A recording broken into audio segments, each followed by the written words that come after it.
Hello everyone, how are you? I hope that you will be very fine. I am also very fine, and today I am going to discuss a very important topic of vector chapter, geometrical meaning of A cross B. A cross B का geometrical meaning आज देखने जा रहे हैं। क्या सब होगा vector में, ए क्रॉस बी का ज्योमेट्रिकल मीनिंग क्या बताता है, उसी को देखने जा रहे हैं। तो सबसे पहले हेडिंग दीजिएगा geometrical meaning of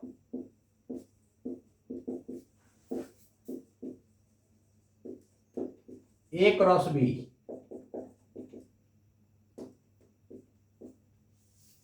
A cross B का ज्योमेट्रिकल मीनिंग क्या बताता है, देखिएगा ध्यान से। जैसे मान लेते हैं एक वेक्टर ये है और ये दूसरा वेक्टर है। अब इसको इसके हेड पर मैं ड्रॉ कर रहा हूं, इसको इसके हेड पर रख दीजिए। तो ये कैसा बन गया, पैरेललोग्राम बन गया। तो पैरेललोग्राम में यहां से क्या कीजिए कि सबसे पहले परपेंडिकुलर ड्रॉ कर दीजिए। क्या कर दीजिए, परपेंडिकुलर ड्रॉ कर दीजिए। क्लियर है ना। ये ए वेक्टर, ये बी वेक्टर, और वेक्टर को पैरेलल शिफ्ट किया जा सकता है। ए को यहां पर शिफ्ट कर सकते हैं। क्लियर है। अब ये देखिए दोनों के बीच का एंगल, दो वेक्टर के बीच का एंगल कहां पर लेते हैं, बताइए। इधर टेल टेल और हेड हेड, चाहे तो टेल टेल लीजिए या हेड हेड। कभी भी हेड टेल एंगल वेक्टर के बीच नहीं लिया जाता है। तो ये एंगल टेल टेल कितना बन रहा है, थीटा बन रहा है। ये एंगल के सामने वाला में आपको मैंने बताया था कि डायरेक्ट साइन लगा देना है। तो ये लंबाई कितना हो जाएगा, परपेंडिकुलर बी साइन थीटा। ये मैंने माना ओ है, ये बी है, ये ओ ए बी सी, और ये डी मान लेते हैं। तो यहां पर देखिए सबसे पहले क्या किया है, सी डी परपेंडिकुलर ड्रॉ किया ना। तो ए क्रॉस बी का ज्योमेट्रिकल मीनिंग देखना होगा। तो ए क्रॉस बी का सबसे पहले फॉर्मूला क्या होता है, बताइए। A B sine theta N का। जैसे आप मॉड दीजिएगा तो ये डायरेक्शन क्या हो जाएगा, हट जाएगा। एन कर क्या बदलता है, डायरेक्शन बदलता है। तो डायरेक्शन मोड़ देने पर क्या हो जाता है, रिमूव हो जाता है। तो ए बी साइन थीटा केवल हो जाएगा। इसको आप क्या लिख सकते हैं, ए इंटू बी साइन थीटा लिख सकते हैं कि नहीं, बताइए। लिख सकते हैं। ए के जगह क्या पुट कर सकते हैं, ओ ए, क्योंकि ओ ए का लेंथ कितना है, ए। जब भी एरो हटा देते हैं तो क्या बताता है, लेंथ बदलता है। और बी साइन थीटा क्या है, परपेंडिकुलर है ना। तो ये बेस इंटू हाइट क्या देता है, एरिया ऑफ पैरेललोग्राम देता है। Area of parallelogram, base into height, area of parallelogram, area of parallelogram. Base into height क्या देता है, एरिया ऑफ पैरेललोग्राम, जिसका एडजेसेंट साइड्स क्या है, a and b. Whose adjacent sides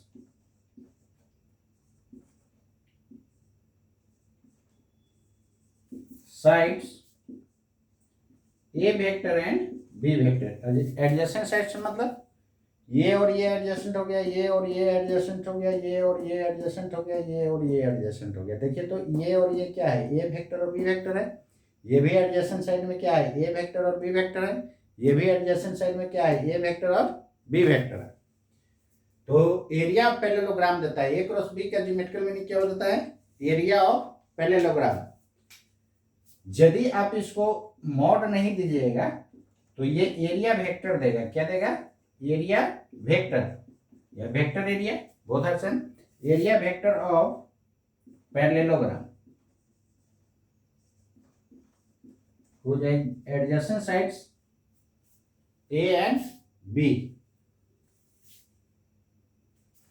whose adjacent sides are A vector and B vector। ठीक है, यहां तक समझ गए ना। ठीक है। तो ए क्रॉस बी का मॉडुलस क्या देता है, एरिया ऑफ पैरेललोग्राम देता है।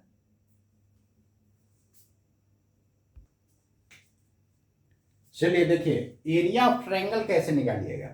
पैरेललोग्राम में क्या देख रहे हैं कि डायगोनल जो है दो इक्वल ट्रायंगल्स में क्या करता है, डिवाइड करता है। आप ये भी लीजिएगा तो दो इक्वल ट्रायंगल्स में डिवाइड करेगा।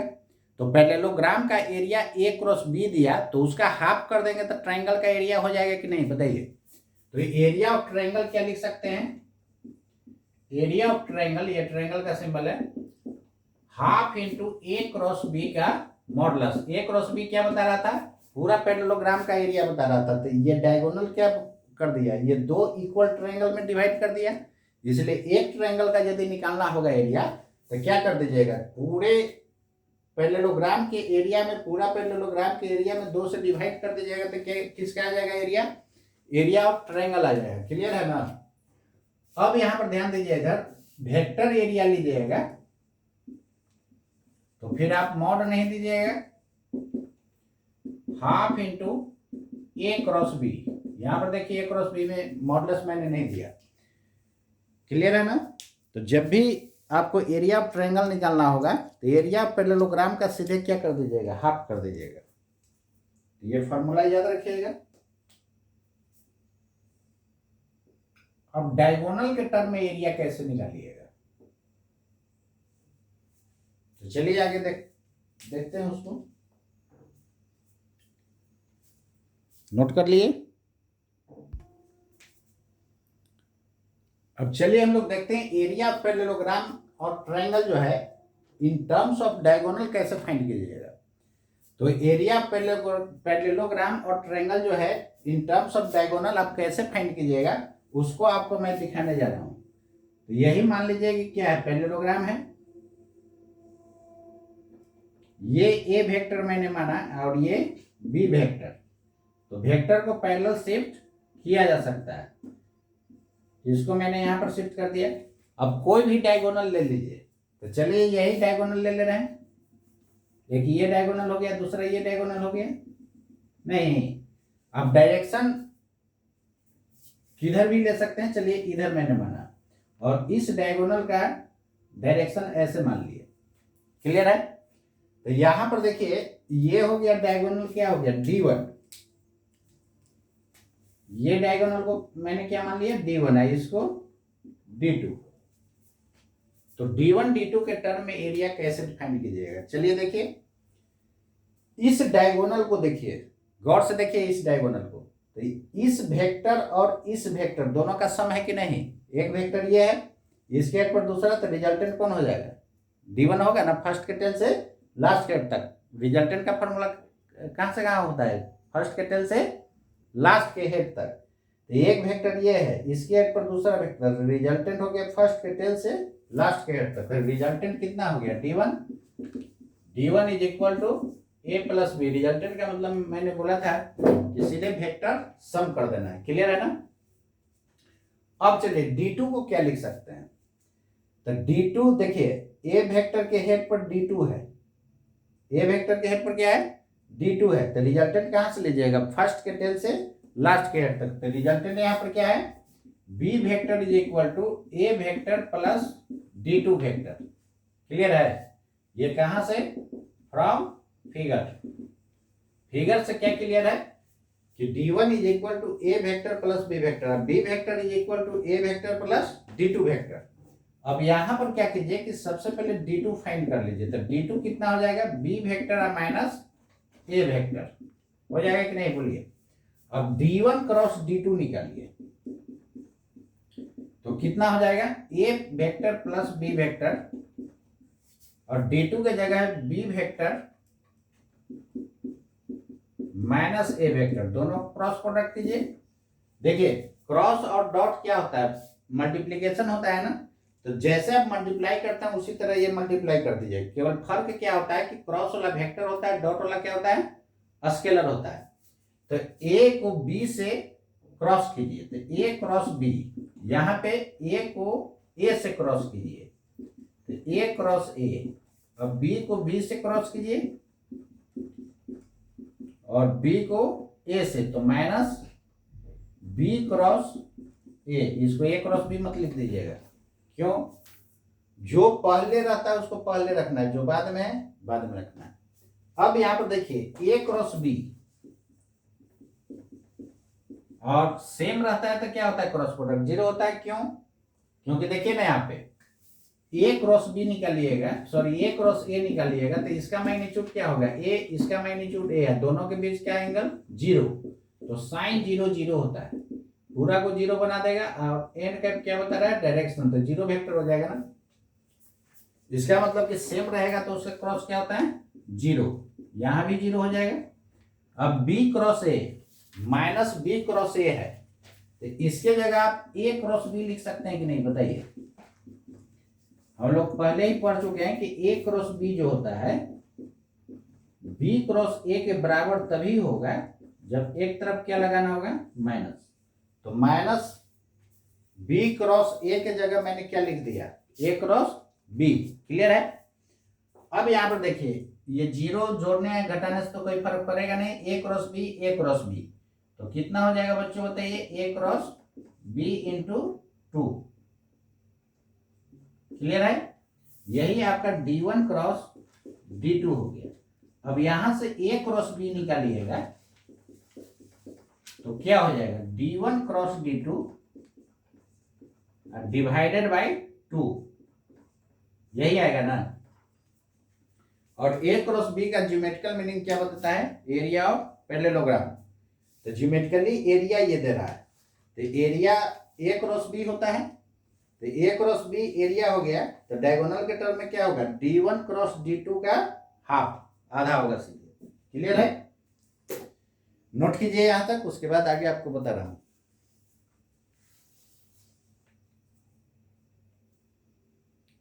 फिजिक्स पढ़ना बहुत आसान है, आप लोग बस जितना बता रहे हैं उतना कीजिए, बाकी आपको कहीं दिक्कत करने वाला जिंदगी में आपको फिजिक्स दिक्कत नहीं करेगा। ऐसे आप अपने मर्जी से कीजिएगा, सब जगह प्रॉब्लम क्रिएट करेगा, तो फिजिक्स को रटिए नहीं, समझिए।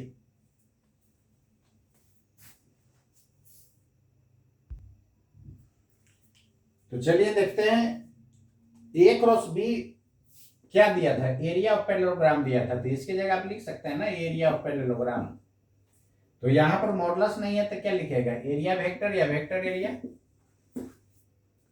Area vector of parallelogram should be equal to A cross B is equal to D1 cross D2 का half, half of D1 cross D2। यही आपका एरिया वेक्टर हो गया। जब केवल एरिया बोला जाए तो क्या कीजिएगा, इसको मॉड डाल दीजिएगा।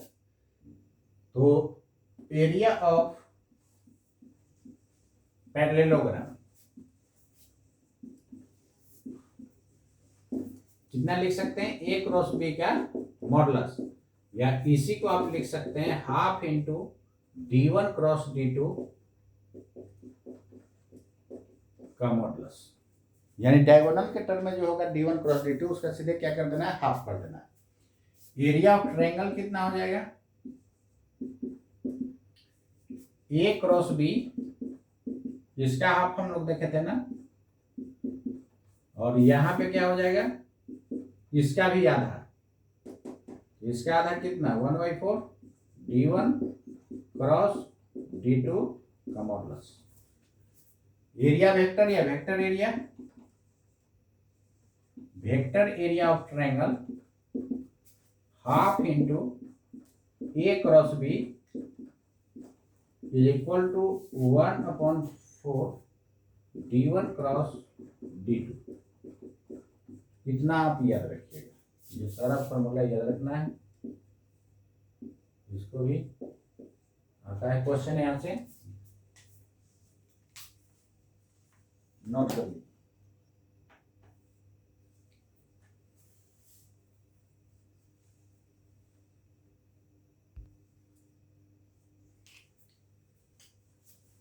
अब इससे आप को क्वेश्चन इससे रिलेटेड आपको क्वेश्चन में बताने जा रहा हूं। जैसे आपको मैंने क्या बताया कि ज्योमेट्रिकल मीनिंग ए क्रॉस बी का क्या बताता है, एरिया ऑफ पैरेललोग्राम बताता है। तो ए क्रॉस बी क्या दिया था, एरिया ऑफ पैरेललोग्राम, वही डायगोनल के टर्म में D1 क्रॉस D2 का मॉडुलस का हाफ था, और ट्रायंगल का निकालना होता तो ए क्रॉस बी का मॉडुलस का हाफ और D1 क्रॉस D2 के मॉडुलस का 4 से डिवाइड होगा। क्लियर है ना। जैसे इस तरह का क्वेश्चन है, find area of parallelogram, area of parallelogram and each triangle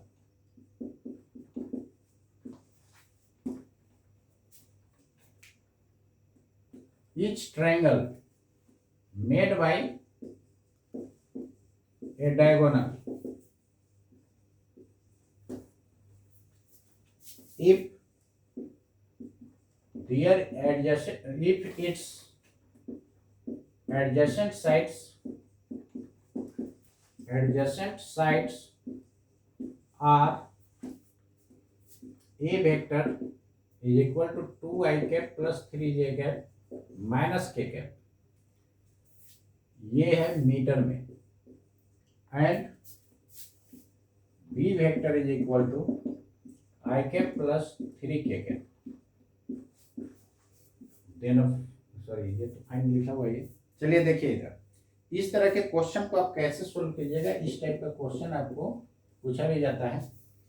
तो सबसे पहले आप पैरेललोग्राम का एरिया निकालिएगा। तो ज्योमेट्रिकल मीनिंग ए क्रॉस बी का क्या बताया था, एरिया ऑफ पैरेललोग्राम। तो एरिया ऑफ पैरेललोग्राम जो हो जाएगा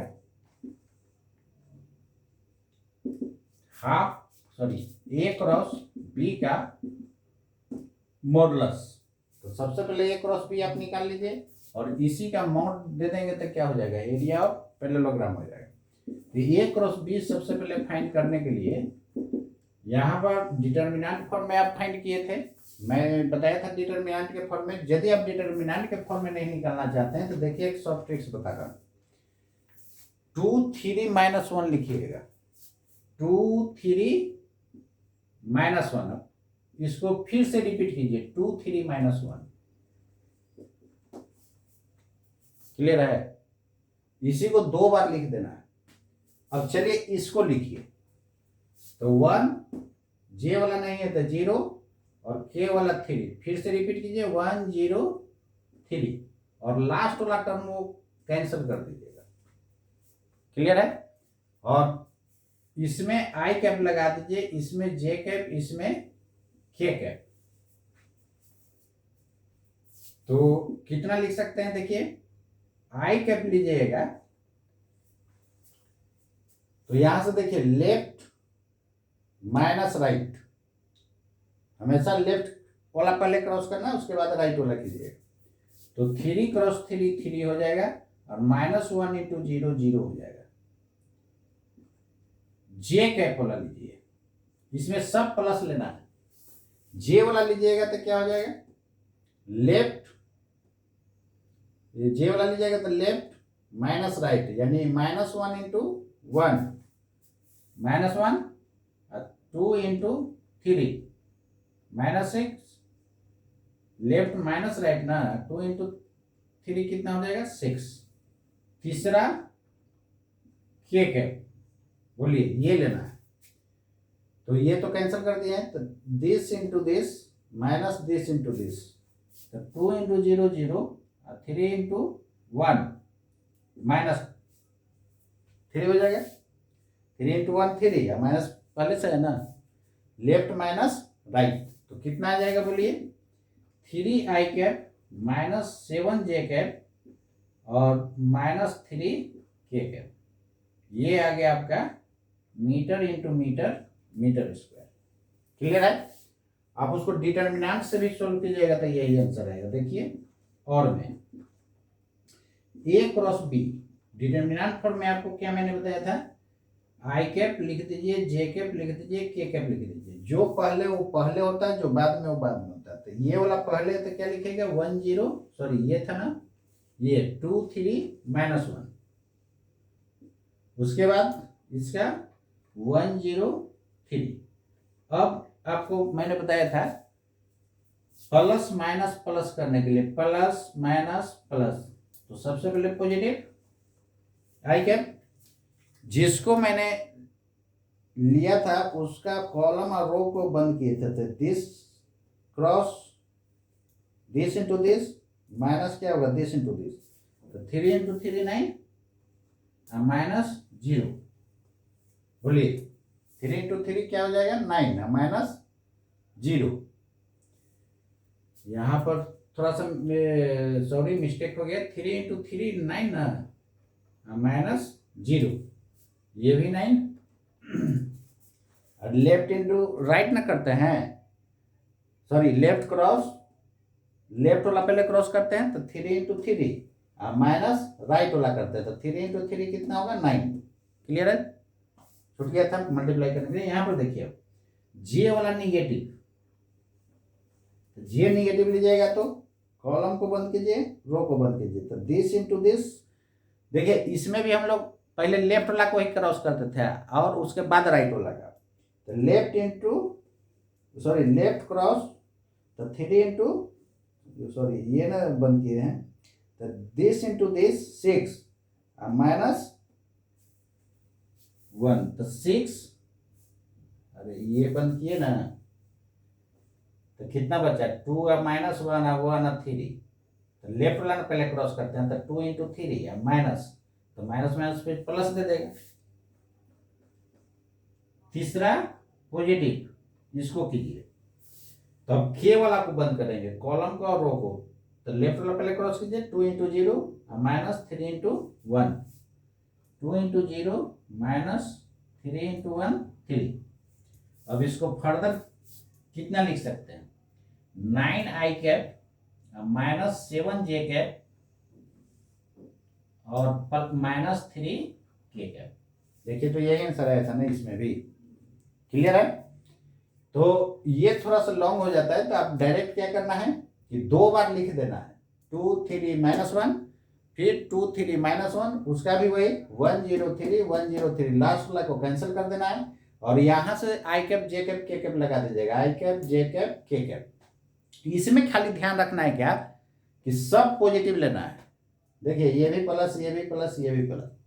क्लियर है, और जैसे इसमें हम लोग लेफ्ट माइनस राइट किए उसी तरह यहां पर भी लेफ्ट माइनस राइट ही कर रहे हैं। लेफ्ट वाला पहले क्रॉस कीजिए, उसके बाद राइट वाला, तो 3 × 3 9, इसको कीजिएगा तो क्या हो जाएगा 0। इसमें देखिए जे वाला लीजिएगा तो -1 × 1 -1 और माइनस राइट वाला आप करेंगे। क्लियर है, अब इसको देखिए के वाला लीजिएगा तो के वाला में देखिए 2 × 0 2 × 0 माइनस 3 × 1, ये तो है ही नहीं, फर्स्ट और लास्ट को क्या कर देते हैं कैंसिल कर देते हैं। तो ये रहा शॉर्ट ट्रिक्स, इससे भी बना सकते हैं, इससे भी, ऐसे दोनों लगभग से भी है, आप दोनों में से कोई स्टेप बना सकते हैं।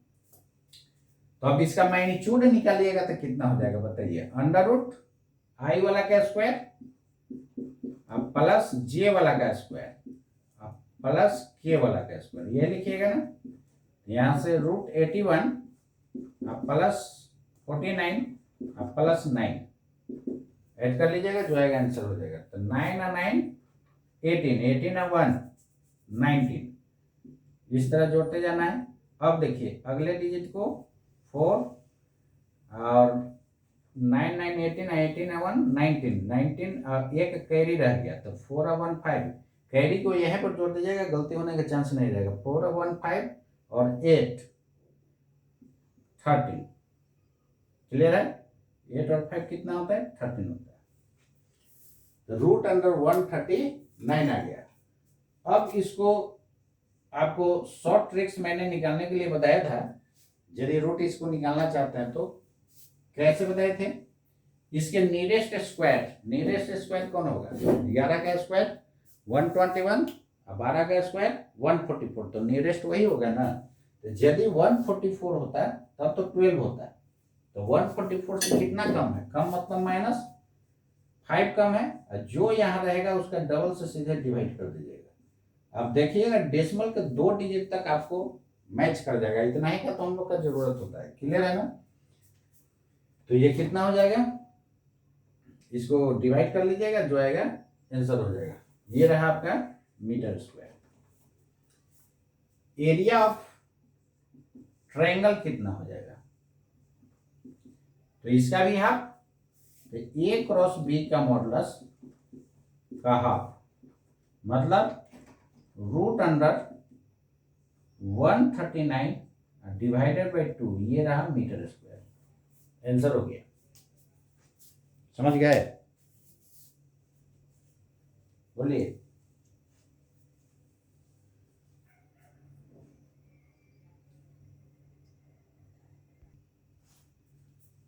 चलिए, इस टाइप का क्वेश्चन रहेगा तो आप कैसे बनाइएगा, डायगोनल्स के टर्म में है। तो सबसे पहले आप क्या कीजिएगा, एरिया ऑफ ट्रायंगल फाइंड करना है ना। तो एरिया ऑफ ट्रायंगल फाइंड करने के, एरिया केवल पूछ रहा है, मतलब कि उसका मॉडुलस लेना होगा।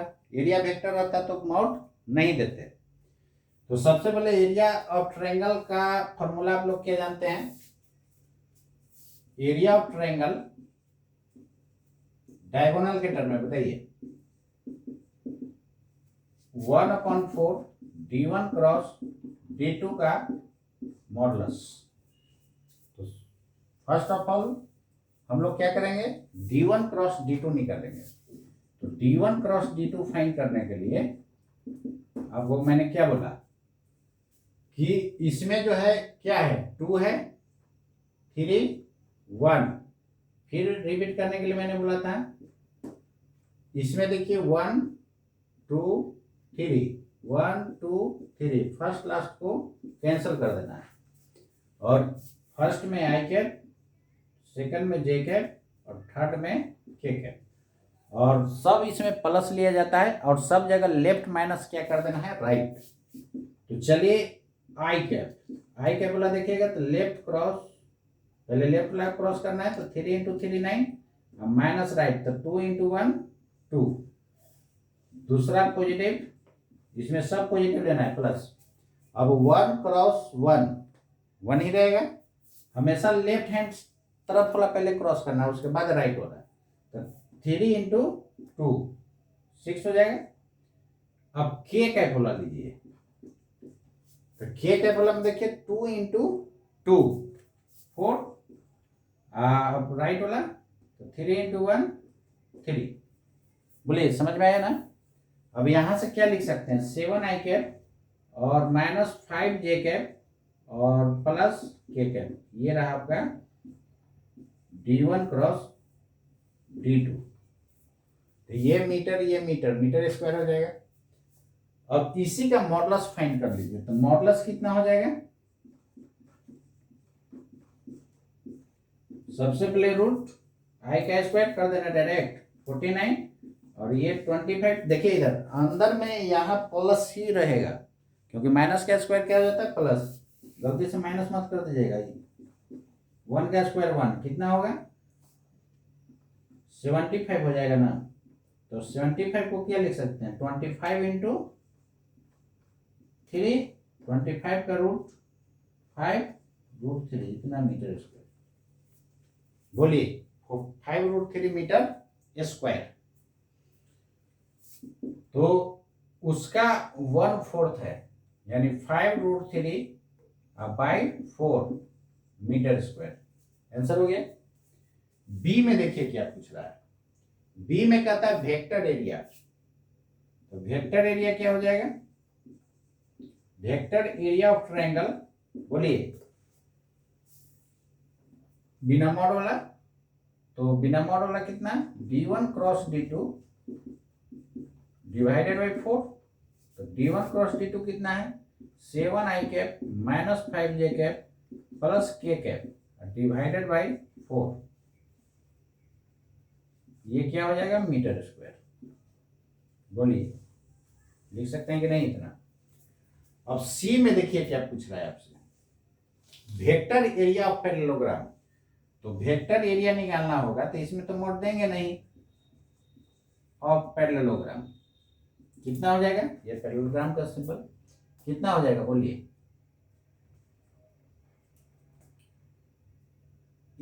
d1 क्रॉस d2 बाई 2, तो 7 आई कैप -5 जे कैप प्लस के कैप बाई 2 मीटर स्क्वायर। बोलिए, ठीक है, यहां तक क्लियर है? तो देखिए, इसको सिस्टमैटिक आप बनाते जाइए, आपको सारा आंसर आते जाएगा। सबसे पहले d1 क्रॉस d2 फाइंड करना है, उसके बाद इसका हाफ कर देंगे तब क्या होगा, पैरेललोग्राम का एरिया हो जाएगा और 4 से डिवाइड कर देंगे तो किसका, ट्रायंगल का एरिया हो जाएगा। डी में देखिए क्या कहता है, एरिया पूछ रहा है, तो क्या कीजिए, क्या बोलिए, मॉड केवल नहीं देंगे, सॉरी एरिया पूछ रहा है ना तो मॉड देंगे, और वेक्टर एरिया पूछता है तो मॉड नहीं देते, ये मॉडुलस नहीं निकालना है, क्लियर है। तो एरिया ऑफ पैरेललोग्राम कितना लिख सकते हैं, एरिया है, एरिया वेक्टर नहीं है तो मॉडुलस निकालना होगा, तो उसका मॉडुलस कितना है 5√3, एक लाइन और लिख लीजिए, d1 क्रॉस d2 का मॉडुलस, और कितना से डिवाइड, 2 से, तो 5√3/2 यूनिट हो गया मीटर स्क्वायर। बोलिए किसी को दिक्कत है यहां तक, ठीक है यहां तक। तो जब भी डायगोनल के टर्म में आपको रहेगा तो एरिया ऑफ ट्रायंगल फाइंड करना होगा तो 4 से डिवाइड कर दीजिएगा, और एरिया ऑफ पैरेललोग्राम फाइंड करना होगा तो 2 से डिवाइड कर दीजिएगा। वो देख लीजिएगा, यदि वेक्टर एरिया पूछता है तो मॉडुलस नहीं निकालेंगे, वेक्टर एरिया नहीं पूछ रहा है, केवल एरिया पूछ रहा है तो हम लोग मॉडुलस निकाल देंगे, क्लियर है। तो इस टाइप का क्वेश्चन आता है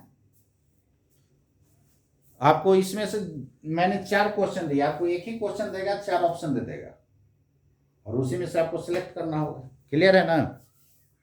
तो नोट कर लीजिए इसको।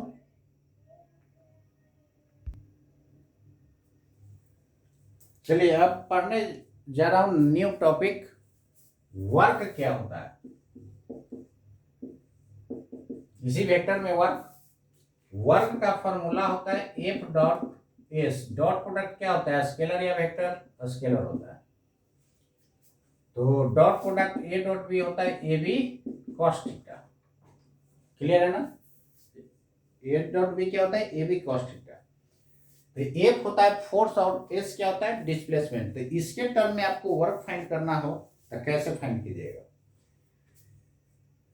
डिस्प्लेसमेंट जो होता है, चेंज इन पोजीशन वेक्टर को डिस्प्लेसमेंट बोला जाता है। Delta R is equal to R2 minus R1, final position vector में से इनिशियल घटा दीजिएगा, वही क्या दे देता है, डिस्प्लेसमेंट दे देता है, यही आपको दे देगा डिस्प्लेसमेंट, क्लियर है ना। ये रहा आपका displacement. Change in position vector क्या देता है, डिस्प्लेसमेंट देता है, क्लियर है ना। तो चलिए यहां पर एक क्वेश्चन आपको बता रहा हूं।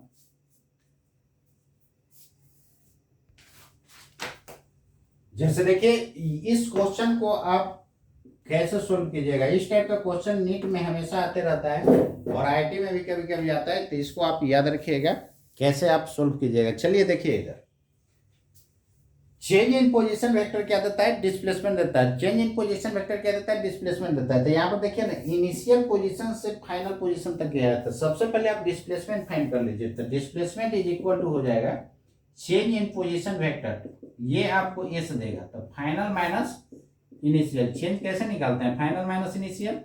तो देखिए इसको पुट करके घटाइएगा नहीं, टाइम टेकन हो जाएगा।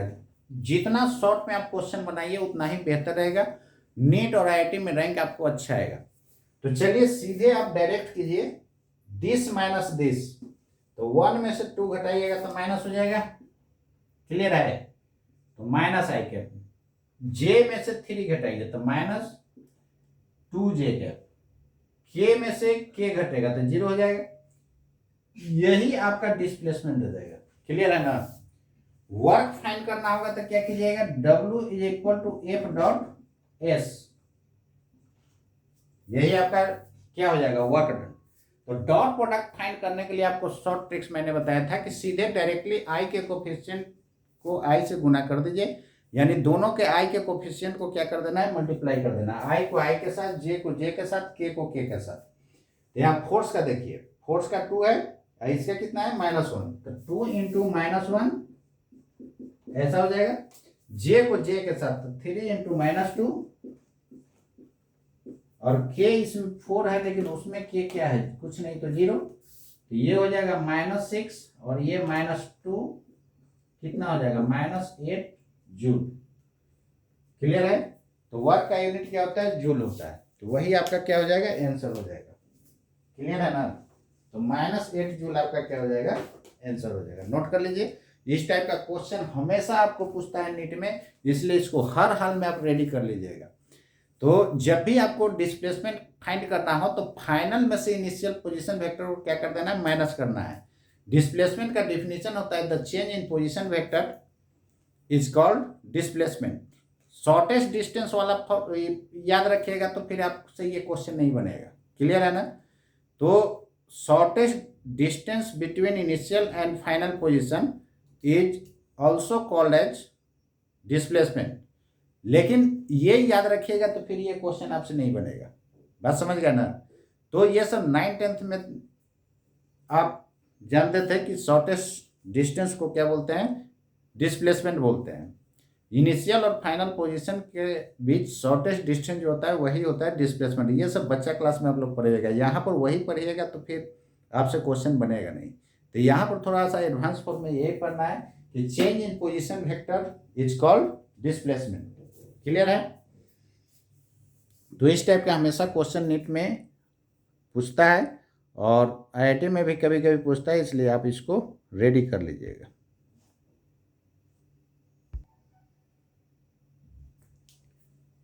देखिए ये नीट में पूछा हुआ क्वेश्चन है, बहुत आसान क्वेश्चन है।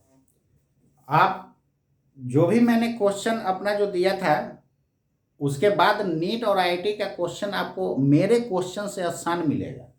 ये देखते आप आंसर कर सकते हैं। देखिए कैसे, a body constant to move in y direction, उसको बाई डायरेक्शन की तरफ क्या किया जाए, मूव किया जाता है। Subjected to a force given by this, यानी फोर्स ये है। The work done by this force in moving the body through a distance of 10 j cap. तो आपके दिमाग में आ रहा होगा कि ये डिस्टेंस है, हमको तो डिस्प्लेसमेंट लेना है। जे कैप क्या बढ़ता रहा है, बाई एक्सिस की तरफ ना। तो बाई एक्सिस क्या है, स्ट्रेट लाइन। तो जब तक वेलोसिटी का डायरेक्शन चेंज नहीं होता है तब तक डिस्टेंस और डिस्प्लेसमेंट का मैग्नीट्यूड क्या होता है, सेम होता है। तो यही आपका क्या दे देगा, डिस्प्लेसमेंट दे देगा। तो डिस्प्लेसमेंट हो गया 10 j कैप। अब फोर्स हो गया इतना। तो क्या बताइए, डॉट प्रोडक्ट निकालने के लिए आई को आई के साथ, जे को जे के साथ गुना करते हैं कि नहीं, बोलिए। तो इसमें आई तो है ही नहीं तो जीरो हो जाएगा। -2 इंटू जीरो, जे वाला है जे वाला है, बाकी सब क्या हो जाएगा, जीरो, क्योंकि इसमें है नहीं। क्लियर है ना? तो जे को जे के साथ, तो 15 इंटू 10 कितना हो जाएगा, बोलिए, 150 हो जाएगा। लिख सकते हैं ना? चलिए एक लाइन और लिख दे रहे हैं। -2 इंटू, इसमें आई नहीं है तो क्या हो जाएगा, जीरो। और उसका देखिए जे वाला 15 है, इसमें 10 है, और के वाला उसमें 6 है, इसमें 0 है। 150 जूल हो गया कि नहीं, आंसर हो गया। देखिए नीट का कितना थर्ड ग्रेड का क्वेश्चन पूछता है। तो बहुत आसान पूछता है क्वेश्चन। आप चाहिएगा तो अच्छा रैंक ला सकते हैं। क्लियर है? तो इसको आप रेडी कर लीजिएगा। इस टाइप का जितना भी क्वेश्चन होगा टोटल क्वेश्चन आप सोल्व कर लीजिएगा। जो क्वेश्चन नहीं बनेगा वो कमेंट में भेजिएगा, आपको मैं उसको सॉल्यूशन आपको प्रोवाइड कर दूंगा। क्लियर है ना? तो इसको रेडी कर लीजिएगा आप। क्लियर है?